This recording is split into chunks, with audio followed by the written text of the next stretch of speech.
All right, and this is the third update on the GNC saga. Last video we did mention that there was a second day scheduled for pickup of the contaminated product. And again, no one showed up to pick up the product. The following day, I just happened to be home and a company did come by to pick up the package. They came to the door and I was never given an address or a label where to send it. They picked it up, took the box, said it was fine. Then the doorbell rang again. Individual from the truck came back and said, we can't take it because it doesn't have an address, doesn't have a label.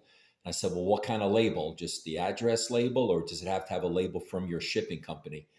Guy said, I don't know. He leaves, he was in training and there was a driver. So the doorbell rings a third time and he comes back with the driver and they tell me I have to have a specific label from their company with it filled out. I said, okay. They left.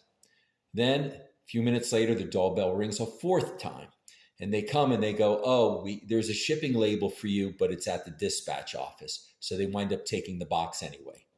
Fine. The following day, the doorbell rings and it's the shipping company coming by again to pick up the box. So anyway, the box did finally leave the house. On another note, I mentioned to you last time also that I talked to a company called Pro Pharma that GNC had me contact. I asked them if this issue was going to be filed with the FDA because there was an adverse reaction. I said I had some GI upset. And of course, there was a foreign object also in the container. And I got the typical company gobbledygook, well, we're not directly associated with the FDA and blah, blah, blah, blah, blah. So finally I said, so the answer is no.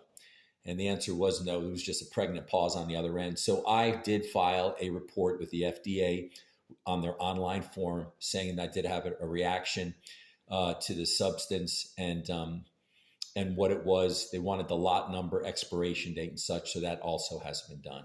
Anyway, that's the latest update. Let you know on the next one what happens.